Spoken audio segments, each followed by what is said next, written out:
Thanks to the COVID crisis, some very difficult weeks lie ahead.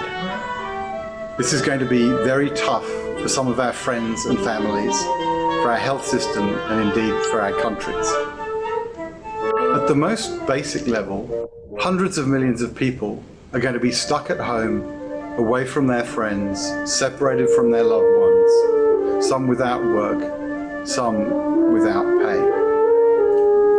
Having worked remotely myself for about 5 years, I know how important it is that physical isolation doesn't turn into social isolation. And so Paul, Herman and I wanted to do something that could possibly help people who may be feeling lonely and confused or isolated to cope with the new reality, to connect people who want to find ways that we can act together to support a quicker and better turnaround, and to share ideas about what we could perhaps do to rebuild smarter, to find positive steps we can take now to create a better and more resilient economy over the longer term. And that's how ESGX was born, a tiny spark of optimism at a pretty dark time. So I hope you'll join me.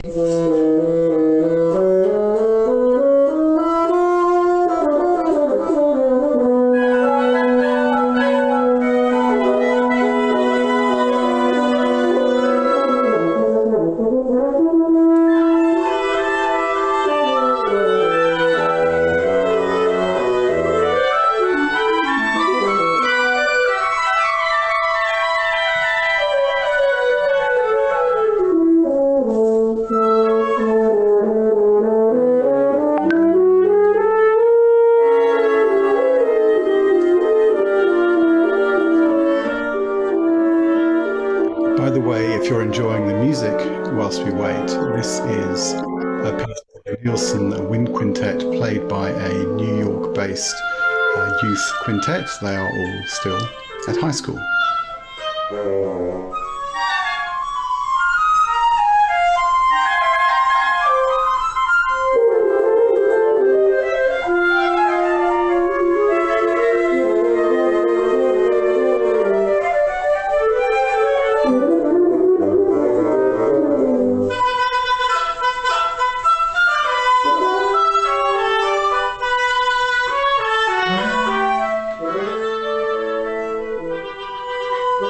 We have seen a lot of adaptation over the last few weeks as businesses have scrambled to find ways that they can act to help their suppliers, help their customers, help themselves with innovative thinking. And my friend Nelly Robinson from Sydney's Nell restaurant has done precisely that. Hi guys, Nelly Robinson here from Nell restaurant. As we know, terrible times at the minute in the whole world, not just in Australia, and we saw straight away a very, very terrible thing is that people were going into shops and absolutely taking all the ingredients and everything that they could see, and people that were in need and people that were isolating just couldn't get the food. So we've put together a run. As you can see, I'm in a van now, and we are going around the whole of Sydney and out of Sydney, and we're delivering boxes of fresh vegetables and fruit with beautiful meats and seafood if they want that option. And what that is we're also putting recipes in there as well. Breaks my heart that people can't go out and get food, so we've just had to make sure that we can help as much as we can. And what people aren't realizing is our suppliers are struggling as well, you know, that from the top all the way down to the bottom, that restaurants are shut and the suppliers aren't getting their food. So, you know, for me to support suppliers, and we're using our local suppliers to put that into the boxes with different things in the pantry boxes. We've got local honeys and things, and we're making you know, sticky toffee puddings at Nell. But then we've got our local herb guy that's got beautiful baby herbs that are growing, so we're putting a punnet of them in with fresh vegetables and fruits. You know, at the end of the day, people are in need, and we found a niche that we can help, as well as keeping my staff employed. I've had to let go of 18 staff, which was very heartbreaking. You know, we own the company 100%, myself and my wife Danielle, but we've got 4 guys that are on visas that can't get benefits. The government will not support them. So we have to keep them in a job, or else they will have no money or income coming in. So we are doing our best every week to break even on these boxes to make sure that these guys get a wage. It breaks my heart looking at these guys because they know. Thank you very much. Bye-bye. So since that was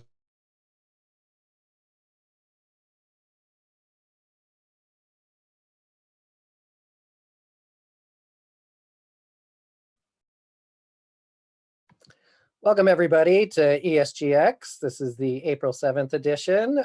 We appreciate you joining from around the world and around different time zones. I'm Paul Herman and Nigel Lake is our co-host. Today we have with us Natalia Olson, Amber Chaudhry, and Nick Gower, our producer. I'll just do a quick intro here while I share my screen, specifically around the virus stimulus. And so today we're honored to have with us and the live events that we are covering include today's virus stimulus. Next week we will have the healthcare spotlight on the COVID-19 threats and resilience.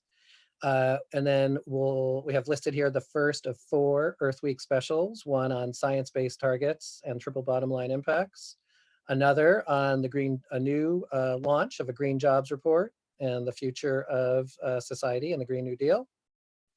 We also have one on faith-based investing and on how to engage your college, university, campus. This is also streaming on YouTube Live, so feel free to invite your friends either to the Zoom or to the YouTube. We have 2 guests today, Natalia Olson-Urtecho. She is the Chief Operating Officer of RadicalxChange and simultaneously operating between Barcelona, Spain, and Catalonia, in Washington, DC, and in San Francisco. So Nigel will have a deeper discussion with her on the stimulus around the world. Natalia is also a former regional administrator of the US Small Business Administration. In addition, we have Amber Chaudhry, who is a self-described intrapreneur. She's working inside government to help us create solutions and access those solutions. So I'll have a deeper discussion with Amber and also walk everyone through how to start to fill out the Paycheck Protection Program forms. Just a quick note, while Amber by day works for the Small Business Administration as the customer experience lead, along with her previous experience in the Department of Education and Department of Labor. She's here after hours, so anything she says is her own personal guidance and not that of the SBA. All right, Nigel, would you like to kick us off?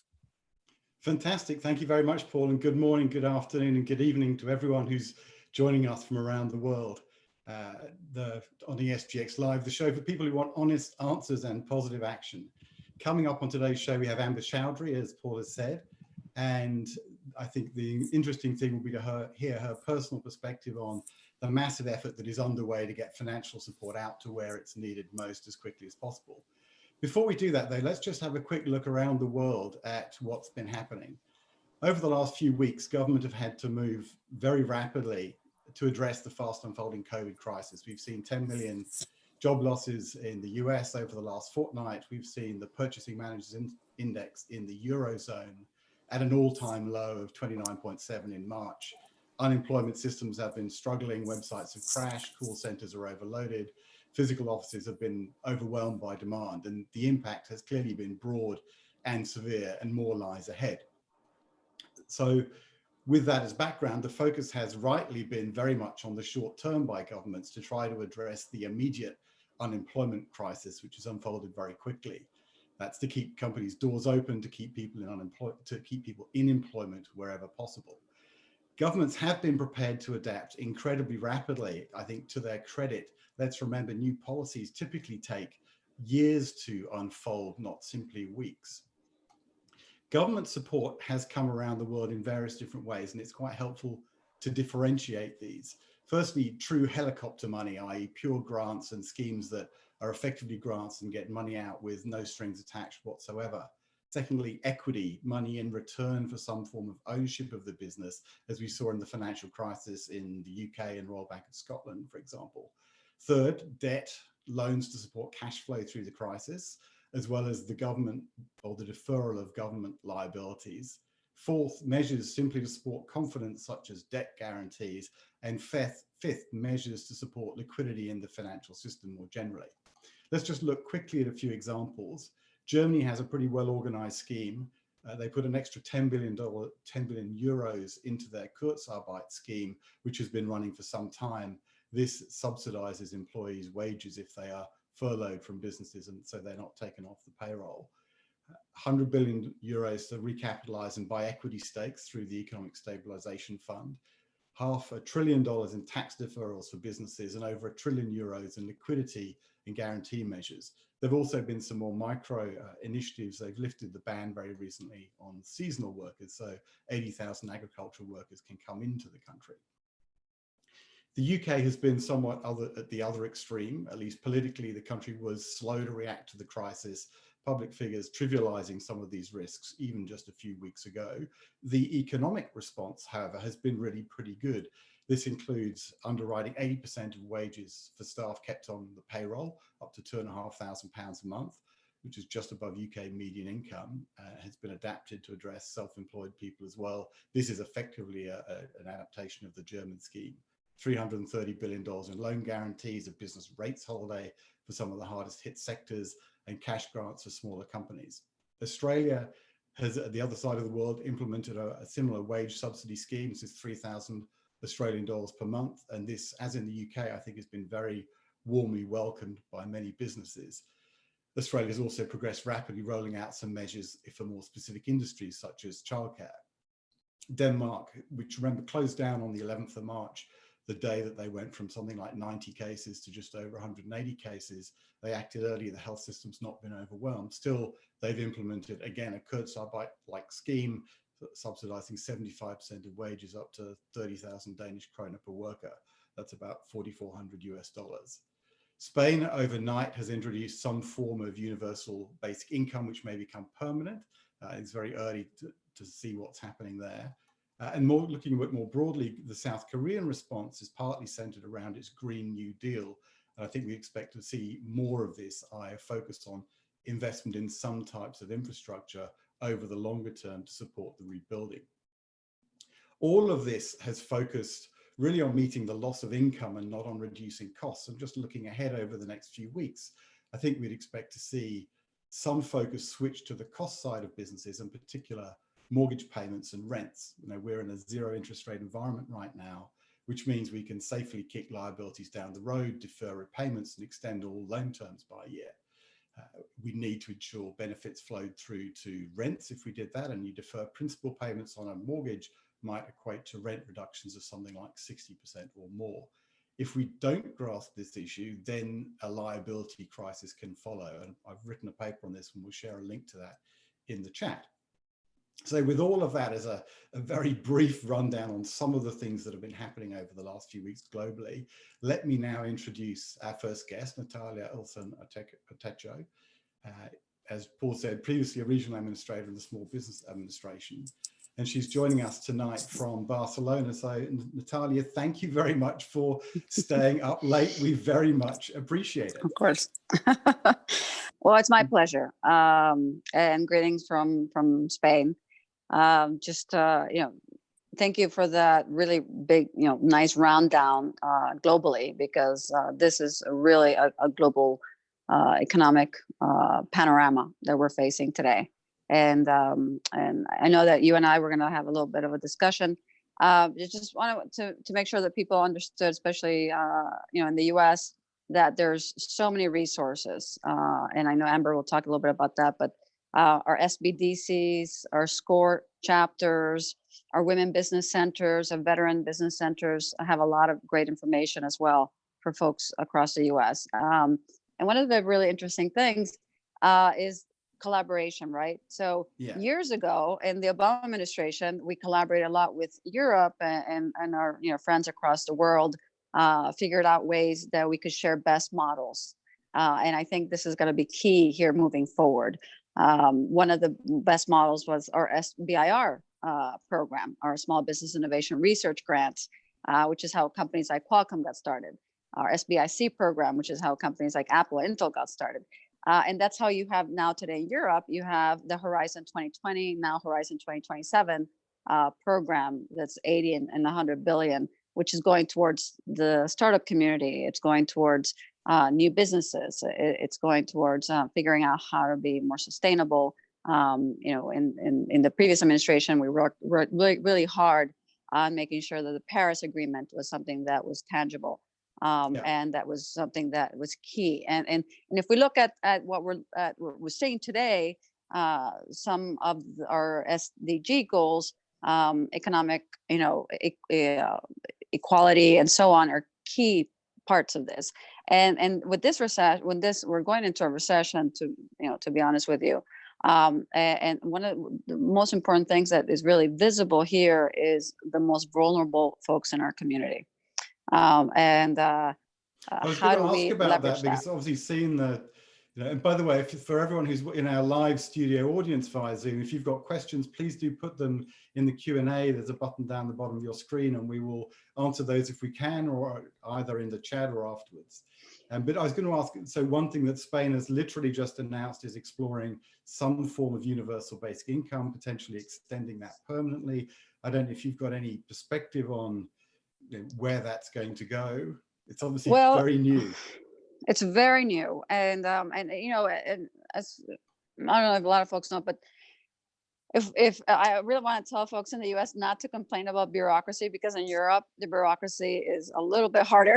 It's tougher sometimes, and so it takes a long time. It does take some time for that to be implemented, and that originally started a little bit earlier now, because there's such a push on trying to figure out what are the best policies to get us through this pandemic and this economic downturn in Europe. That is actually going to take a little bit of time. And I was going to ask you this: you're obviously still in close contact with lots of people who work inside the SBA. You've been through a version of a crisis before yourself. What do you think are some of the practical challenges and opportunities there are as people in the administration scramble to deal with this and obviously have to move incredibly rapidly? Which is, a very important point, Nigel. The SBA has constantly come up to the table. They have constantly, answered to the greater federal ask, and they're a small agency. We're just, SBA is I've seen small the forms have improved in the last 2 days, because I saw a draft form for a business 2 days ago, and the final form today has a much better set of questions on it that's easier to understand. So people are clearly moving pretty rapidly. Oh no, and this is what's nice.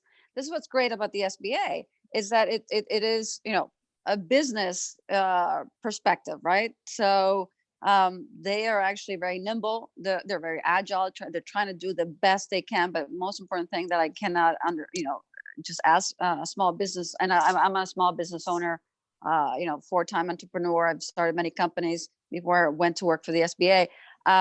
Is patience, because there's only a couple thousand employees that are part of the SBA, and one of the most important things to remember, hey, look, the Affordable Care Act, we had to take a big part of that and talk about it, and we did our best, but it didn't work as well as we could.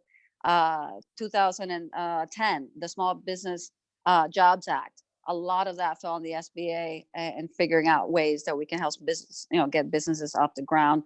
And during the recession, we went into this administration in 2009, the American Reinvestment Act. Remember that? 12 years ago, 11 years ago, a lot of money was going into new type of industries to, help small businesses get up. But at the same time, remember that by opening up the government and by opening and creating opendata.gov, companies like Uber, Airbnb, all this whole new sharing economy came to fruition. Right? I think that's an interesting point. What is there a role for fintechs and other, that as another channel for getting support out quickly? Because we've clearly seen, with one of the big banks has capped out. I think Wells has capped out on its program already because of balance sheet constraints. Citibank, as of today, at least earlier today, didn't yet have its portal open. For some businesses, it is a now or never moment, because as a business owner, you have to decide, are you solvent? And if you're not going to be solvent, you have to take the cost out, and you can't really afford to wait. No, and you know, as a business owner, you know, I have no shame anymore. I used to beg people to pay us, and unfortunately, I have to, you know, fire folks, and I have to downsize. I have to figure things out.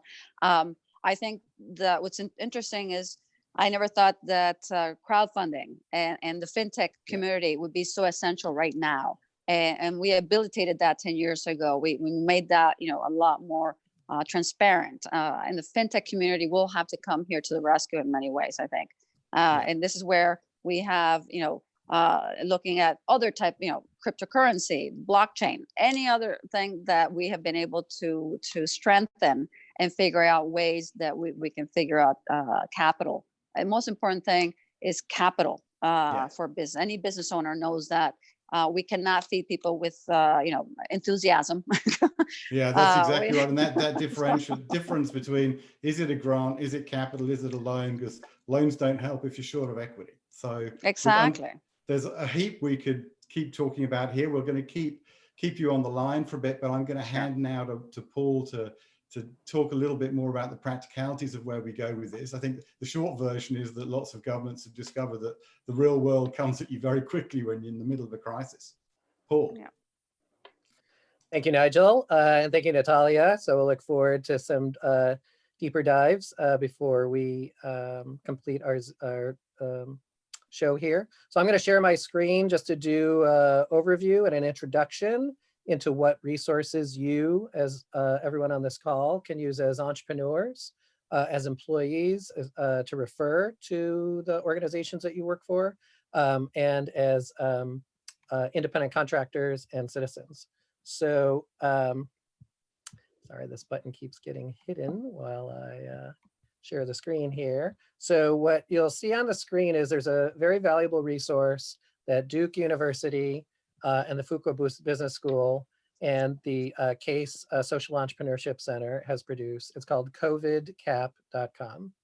So Dr. Kathy Clark, the professor at Duke, Fuqua, and CASE, has constructed this literally in 11 days with the help of others on campus, and she's seeking other volunteers to help. So if this is something you want to help on, go to covidcap.com, and there's an email for it, or if that's not working for you, you can send it to us at ESGX, and we can connect you if you want to volunteer. What they're looking for volunteers are to help convert this information into this essentially Airtable site, and they're also open to any technical resources that anybody wants to offer. So covidcap.com, and let's just show you a quick, this is one version of a screen at the high level.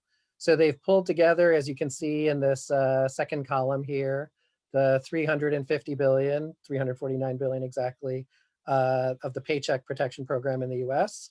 There's also a $6 billion program, a $4 billion Euro emergency plan to support startups. There's an $800 million program in small business and crisis response, and so on. And then they have a search tool for grants that you can do by fund or by geography. And there's a search too for loans and other financial resources. So highly valuable, covidcap.com, and it's intended to be global. So if you see something here that should be included, please recommend it to covidcap.com. CAP stands for capital. All right, so the virtual capitalist, we live in a great age where it's easy to visualize what's going on. The visual capitalist produced this based on somebody who created something similar in Reddit. So user 740 ID name in Reddit, in the Reddit group Data is Beautiful, created this, that visual capitalist turned into this particular graph. There's lots to consume here. And so when you, if you watch this again or you share this video, you can freeze this screen or you can go to Visual Capitalist. But here are the highlights. The US Congress, Senate, and House of Representatives passed the CARES Act, which amounts to about $2 trillion, and then was signed by the president. And so there's 5 big groups of funding. One is for individuals, so that's you and me, if we qualify. Typically under $75,000 should get a full $1,200 check in the mail. or by ACH if you have your bank information already on file with the IRS. If you don't, you'll get a paper check, and that will show up sometime in the coming weeks and hopefully not months. If you have kids, there's an extra addition for that. There's also some extra unemployment money and some student loan relief. Then the second big category is large corporations. So there's loans for corporations. And then there's specific targeted money for airlines, cargo, and what they're calling national security. And most people say this is targeted for Boeing as a producer of aircraft, not only for airlines, but for the military. The third big category, and that's what we're going to go into deeper detail in, is the small business category. So you're going to learn, if you don't know them already, the Paycheck Protection Program, the Economic Injury Disaster Loan, Express Bridge Loans, and debt relief. So we'll talk about that in more detail with Amber in just a moment. There's existing small business loan relief that the SBA has already is in their portfolio, and there's small business grants. And we use the term here, small business. It also can include nonprofits. So Amber will confirm that. Then the fourth tranche is local governments, which includes cities, counties, and states. Most of that money is for direct COVID-19 responses, as well as for higher education, K-12, and family programs. And then the last category is health organizations. 100 billion of this goes directly to hospitals. Then there's some veterans healthcare, the stockpile, which we've heard about this week with ventilators. So that's how the $2 trillion adds up. And if you say, where does this money come from? We have created it as a sovereign government with a sovereign currency. The US can create money. Sometimes it's talked about as printing money. Sometimes it's talked about as helicopter money, but we have created this. And if you study modern monetary theory, you can learn more about it. Okay, so just to get one level deeper, so what we're going to hone in on today is that 349 billion for small business is primarily going chartered under the Small Business Administration, which is part of the Department of the Treasury, and it works through banks. So in order for you to access this funding, you might be able to apply on SBA.gov, but some of the funding may come through banks. And typically banks that are already set up as a lender, like Wells Fargo or Chase, or community banks, community development financial institutions, credit unions. So these are all the different venues. So on the SBA.gov site, Amber will tell us more how to use that. This is what you can access. And so the usual money that flows through the SBA is about $20 billion. Now we're going to put 15 times through that system. And the goal of the SBA through all of this is to create access to capital for small enterprises. This is below 500 employees, and facilitate job growth, to build entrepreneurial ecosystems, to deliver disaster assistance, which is what we're doing right now, and to do all that through increasing technology and workforce. So we're going to talk about these 4 programs. I will turn off the share screen so we can welcome Amber. So Amber, please turn on your video. And to the extent we know that by day, you're a customer experience lead at the Small Business Administration. And so you're doing this after work. So this is not in your official capacity. But what can you tell us overall about what's going on inside government, how you're leading, how the entire team inside the government is trying to innovate as fast as possible, and how that might apply to these 4 programs? Hi, thanks, Paul. Hi, everyone. My name is Amber. I am the customer experience lead at SBA.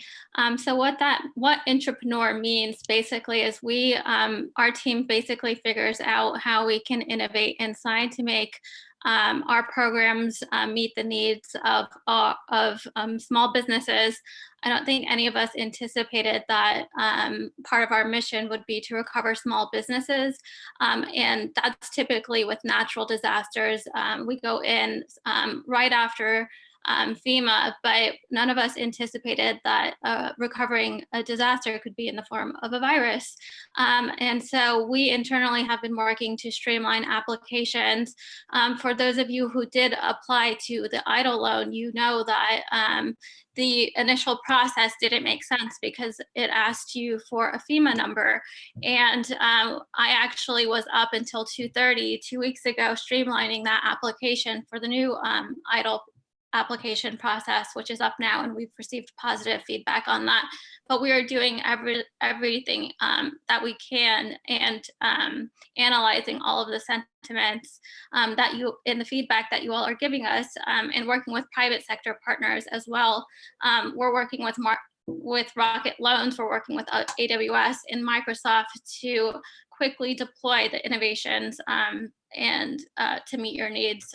So I'm here to listen in on some feedback and then also provide insight as to what we are doing internally to meet your needs.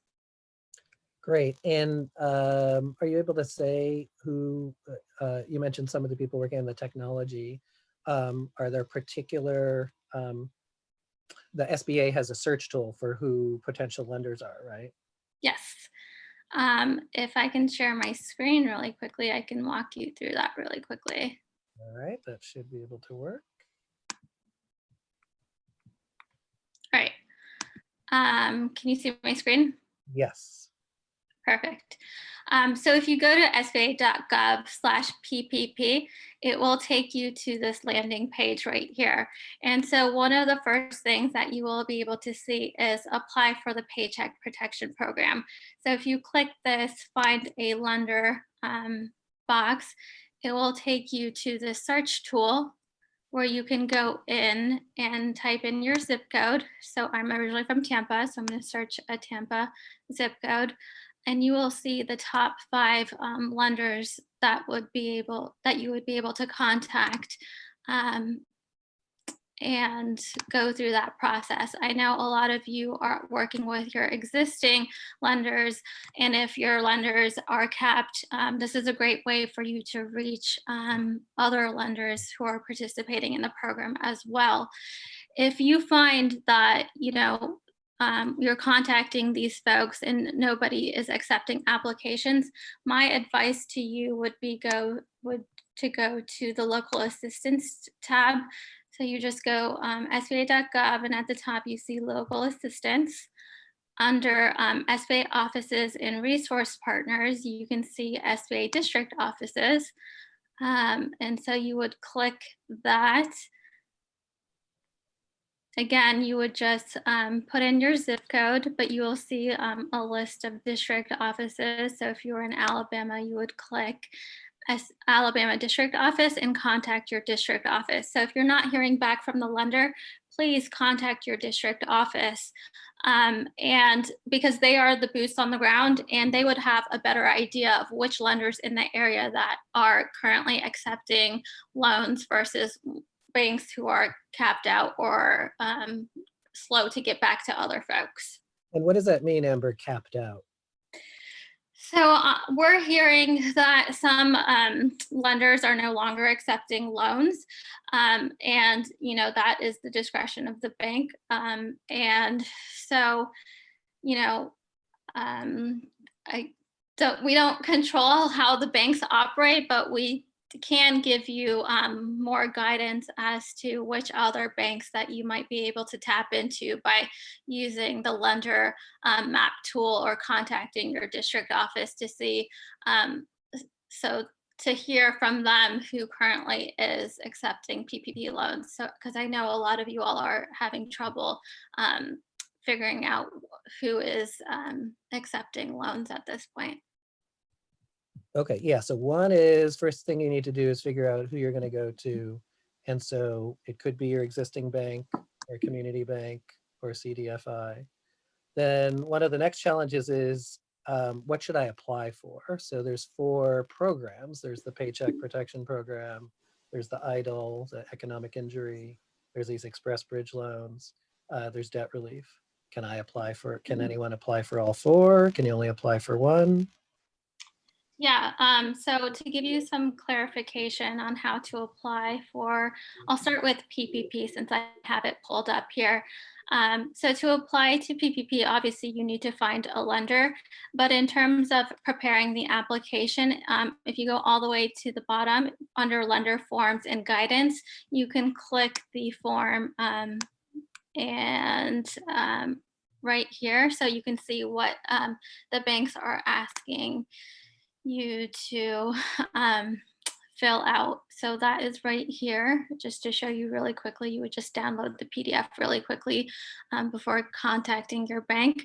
In terms of EIDL, so anyone who applied for the EIDL loan advance prior to April 3rd is eligible to apply for PPP.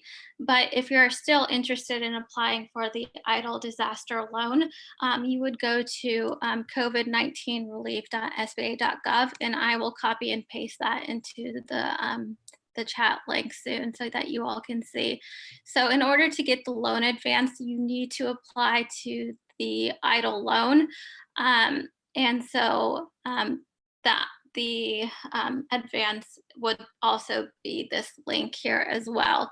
And so for those of you who have applied for the EIDL loan and are interested in the Express Bridge program, you are more than welcome to apply for the Express Bridge loan, which I think is up to $25,000.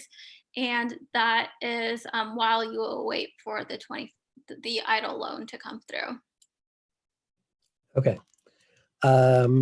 Just to clarify who can apply, when we say small business, this means nonprofits as well as for-profits, yes? So yes, small businesses who have under 500 employees, but it doesn't necessarily bar small businesses who have more than 500 employees, and you would just need to look at whether or not your business meets the SBA size standards for your industry. So that is available online as well. Also, nonprofits are available to apply to PPP as well. So that's any 501c3 nonprofit organization, 501c19 veteran organizations, and tribal business concerns. So that's section 13B2C. I do also want to say that we've gotten a lot of questions about faith-based entities who are eligible to apply for PPP. And there's also an FAQ located on the sba.gov/PPP program as well for folks to access. If you have a church you're part of, or a mosque, or a other type of religious gathering, then it's potentially accessible. Yes. Okay, great. All right, so you want to take a couple questions? Sure. Okay. All right, somebody writes, Alex writes, I'm a business owner who's the only staffer. I haven't taken salary during my startup phase. Should I seek an SBA loan, including rent, or should I apply for unemployment? And I know you can't answer Alex directly, but for these types of scenarios, what's the way to think about it? So for that question, I'm not allowed to answer, but sorry, Alex was the name. Yeah. In order to get an answer, you would either contact the SBA answer desk, and I can give you the email of someone to contact, and that would just be answerdesk@sba.gov. And that way you could either email that same question, or you could call the contact center, and that is located on the sba.gov/contact page, and that phone number is there as well for you to ask these sorts of questions. Great. And knowing that lots of these questions are coming in, what are approximate response times to emails or hold times for calls?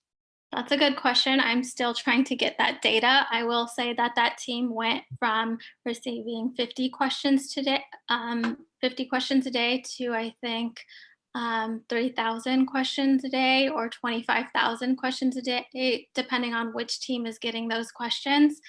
So I think if you are trying to get an EIDL loan, make sure that you are contacting disaster customer service at SBA.gov. But if you have a question regarding something very specific like this question, make sure you get it to the answer desk at SBA.gov team so that they can process that question much faster than the disaster team, who has about 300,000 inquiries sitting in their inboxes today. Okay, that's amazing. Question back to the organizational level. You said 501c3 and 501c19, which are sections of the tax code.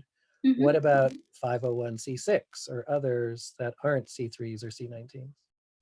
So I believe these are the only ones listed on the website now. The interim final guidance rules are also located on that same page, sba.gov/PPP.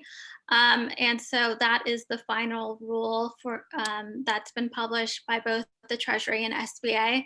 And any additional clarifications would happen through those rules. Okay. Then there's several questions about contractors, either independent contractors, 1099s, and then people who own LLCs. So last Friday was the opening date for C Corps and S Corps and businesses. And this coming Friday is when the next wave for independent contractors and 1099s. How should independent contractors and sole proprietors and LLC owners think about applying for which program? So that's a great question. I think we are clarifying that, and that is supposed to launch, I think, this Friday. I don't know. I don't have any details on that, unfortunately, yet. I'm not on the program side. I'm more on the internal innovation side. So I wish I could answer that question, but I don't want to give you bad information. Okay. All right. Thanks for that. And then let me just, these are the 4 programs we're talking about. I'm sharing the screen again. The Paycheck Protection Program is intended for essentially to have people stay on the payroll who are employees, not contractors, but employees. And you can use your Form 540 annual or Form 541 quarterly to estimate your, to calculate your monthly payroll from last year, which we'll talk about in a second. And then the EIDL or economic injury, that's where this $10,000 advance could have a short timeline, depending on when it's approved and when it's processed. So on this form, is this the form you stayed up till 2 a.m. simplifying, Amber? No, that is not it. That was the EIDL program. So that's the... All right, so we have a question. This is the PPP form. Yeah, that's the PPP form. So this is where you click what type of organization you are up top, and you have to put in your business tax ID, and the average monthly payroll here is potentially a 2019 calculation. What about organizations that started in January 2020 but didn't operate in 2019? Are they eligible? Sorry, but I can't answer that question. Okay. But in terms of the calculation, if you're curious about that, that is published in the interim rule so that it'll help you understand how to do the calculation. One thing I do want to note, however, is that you can only apply for PPP once. And so you're highly encouraged to get the maximum amount possible under this calculation because you will not be able to apply for PPP again. Unless possibly Congress passes a phase 2 where there's a second PPP. Yes, and I actually have news about that as well. I know that there is a lot of anxiety over that that the money is going to run out before anyone gets it. And so Secretary Mnuchin just announced today that he's working with the White House and Congress, both sides of the aisle, to secure an additional $250 billion for the PPP program. And so hopefully that will relieve some of the concerns around the money running out before any of the small businesses can get it. Okay. And then there's one more organizational question. I know we talked about, you and Nigel and Nick and I talked about this pregame. What about subsidiaries of international companies based in the US with payroll? Do they count as part of this Paycheck Protection Program? So I think the rules are still being clarified on that as well, but I would definitely highly encourage you to take that same question and ask it to the answer desk at SBA.gov. That way it gets flagged to the attorneys who are working on clarifying some of these regulations. Okay, and that's an important part actually to this whole process, right? Is one of your jobs at SBA is ingesting the requests. Hopefully not too many complaints, but I'm sure there's lots of frustrations. But the more you can document, are there types of like artificial intelligence tools or chatbots that you're developing to help on this? Yes, so right now internally, I am and the team is working on a set of 300 plus questions that we've been intaking from the public regarding some of these technical questions. And we are working with Microsoft actually to develop a chatbot to help answer some of these questions. And if the chatbot you find that the chatbot does not have the question, what will happen is that question will be dropped into an internal case that we can then track and resolve and hopefully get an answer for you all. So we are working on some internal tools that will help answer some of these more complex questions. Okay, that sounds great. A couple more clarifications if you have them. So on this form, it says there's a checkbox for payroll, also for rent, lease, or mortgage interest, utilities, and then other, like interest on business debt. But in the line above, and maybe this is shorthand language, it looks like it's just payroll times 2.5 for 2.5 months. Are we supposed to add in rent and utilities into this loan request? I think that's a good question. Again, I don't work on the PPP program, so I don't want to say. I think there was additional guidance on this calculation on the interim rule that's published on the website that I keep referencing. So sba.gov/PPP. Okay, great. And then let's see. Nigel, do you have any questions? Otherwise, maybe we'll bring back in Natalia and we can have a group panel and some final questions. That's good, Paul. And Natalia, if you want to turn on your video, or Nick, if you want to turn on Natalia's video. One of the challenges has been some of the banks, like you mentioned, Amber, have capped out. And Natalia, you may have dealt with this in the past when you were regional administrator at the Small Business Administration. Companies like Wells Fargo also have some additional constraints put on them in terms of like capital requirements. Yet they're one of the largest SBA delivery engines. So what's forecast for how the bank had enough to process all these loans, or what other channels might these go through? Sure. So, regularly per year, we have a cap of 20 billion, and that's on, we're guaranteeing those loans. This is not something that is just, free money and so on. And Wells Fargo just put a cap of 10 billion. So imagine that just one bank took half of what we usually do per year. And now it's 350 billion. So Amber raised a lot of good points. Go to your local banks, go to your mid-sized banks, go to other forms of capital, and figure out how to be able to see which are the banks that were best for your business. You also have to understand that some banks handle the SBA loans within certain industries a lot better than others. So just do your homework, figure out how this actually can sometimes, because if you're a Wells Fargo or a Bank of America or SunTrust or some of the mid-sized banks that are probably capped, just figure out how other opportunities are there. And there was another question there on the fact that subsidiaries of international companies do actually qualify, because if you're a small business contractor, for example, that you actually are considered a small business. So you do have an opportunity to be able to qualify for some of those loans, depending on see if you have actually had contracts with the government. So we actually, I manage the largest government contract portfolio, and we did have companies that were international, but actually had offices and employed people in the U.S. who are actually doing government contracting. So they probably will be, can qualify. Amber, any other emerging answers in terms of flow of capital, or which organizations are positioned for that? Do they have to be on the SBA.gov site? And so that's the main source to go to?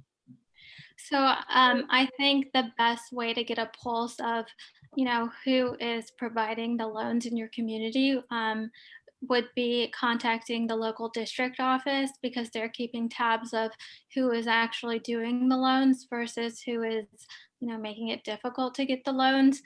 So again, I would definitely encourage you all to use the local assistance tool and put in your zip code and contact your local SBA district office to see who might be able to help you. And how many district offices are there? There's quite a few, right? Yeah, there's 68 district offices across the US and its territories. So that includes Puerto Rico and Guam as well. So although there are 68 district offices, there are also alternative work sites. So for example, Florida has 2 district offices, one in South Florida and one in North Florida, but we also have some alternative work sites in Tampa and other places as well. So we are spread all over the nation for you all to access. I've got one quick question, which is, what do you want or need from the private sector? What makes your life easier that everybody sitting on this side of the screen can be doing?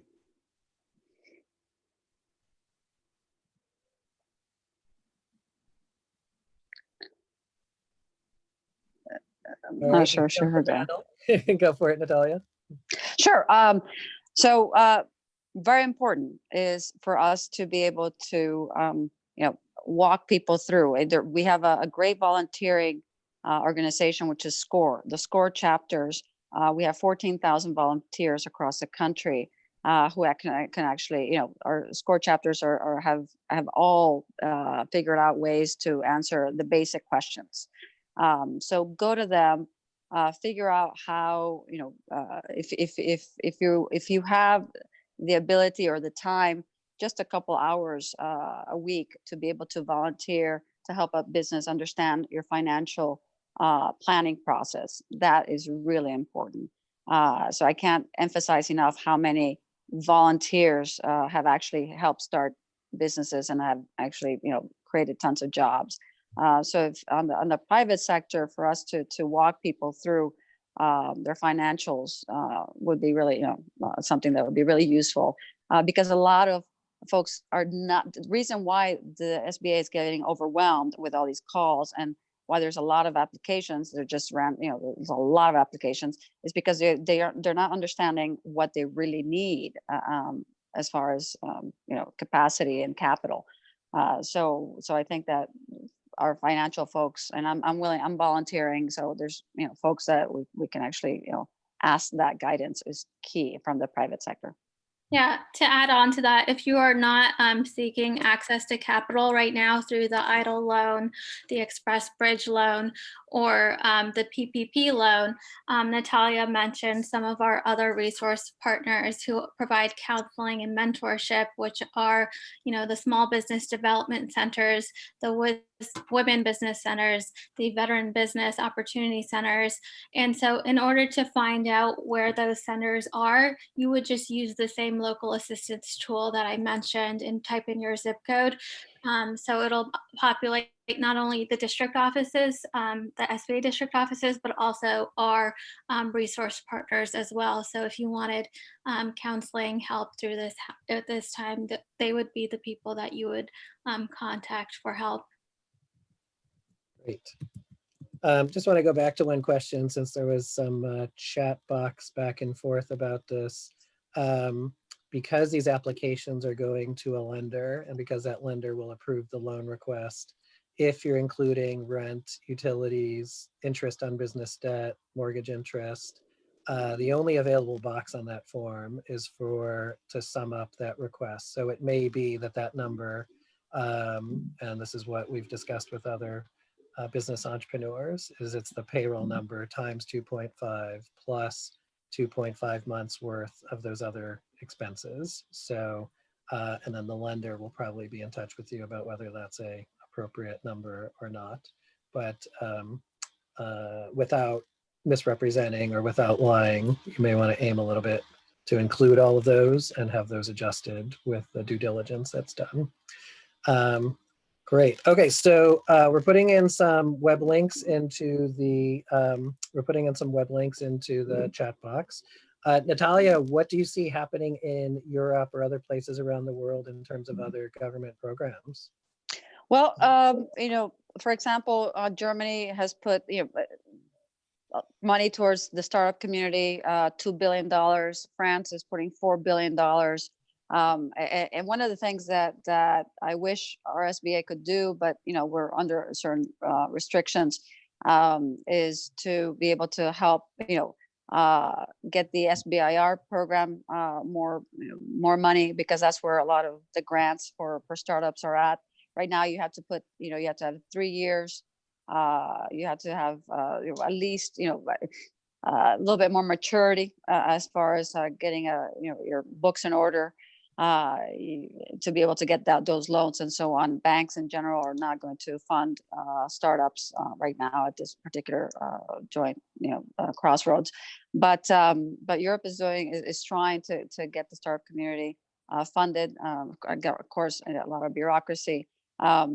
We actually one of the most important things that I want to touch base here is because one of the things that helped us out in the last recession, 2008, 2009, was exporting.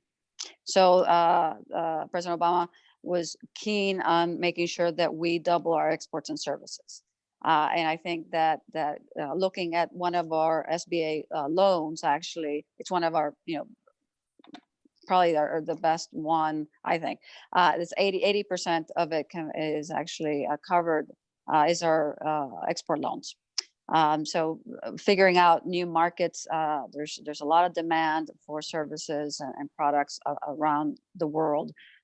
If our economy will contract, we're not looking at a very favorable second quarter here. So we need to look at other opportunities, globally, and doing joint ventures. And the SBA has a trade office. Our Department of Commerce has the trade agency, the Undersecretary Office of Trade is key. We worked so much on creating our linking our partnerships, as well as approving our patenting processes, which are valid in Europe as well as in the US, to be able to make those partnerships quickly. So I can't emphasize enough how companies, I saw so many companies that were able to survive through the recession by being more global. And I read that Spain may be considering a universal basic income, either in the short term or maybe longer. Is that? Probably in the short term. Well, this is something that has been talked about. Well, they'll figure it out in one way, but it's not going to become something that's going to happen in this month. It's going to take a little bit longer. Okay. So it's the bureaucratic loopholes that we'll have to go through is a lot. But at least the conversation is there, right? So that's important, is how we can get that as quickly as possible done in Europe and share that model. Does it work here? Maybe That's something that some of our states in the US could actually adopt, or the US could actually start looking at. Great. We learn from each other. Yeah, well, this is the perfect time to learn from each other. This Yeah. is a globally accessible webinar. And so information can be shared easily globally, from Asia to Australia to Africa to the Americas, South and North to Europe. Amber, what's coming next for SBA? The chatbot sounds very exciting. What other tools or support structures are coming, knowing in the short term they take time to build, but are coming soon? Yeah, internally, I will say that customer service today at SBA, it usually comes in the form of a call center, number, or it comes in the form of an email. And that is how customer service is dealt with. Right now, we are building an internal CRM capability to help track and monitor and resolve all of the inquiries coming in much more efficiently. And the answer desk team has been onboarded into that process now, and so has the disaster team. And so they are tackling customer service in a much more efficient way than how they were 2 weeks ago. So it is encouraging to see, but the amount of inquiries that we are getting is pretty outstanding. But we are trying to give people the tools they need. It just so happens that we are building the tools as all of these programs are happening. So we're trying to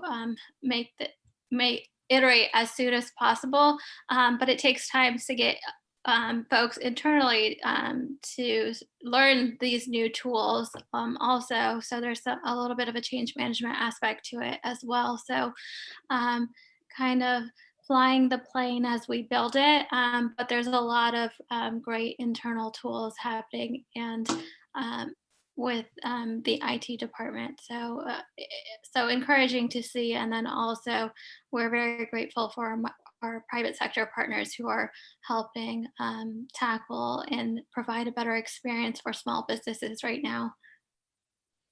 Great. One more technical question, and then we'll start to summarize. So we'll close by the end of the hour.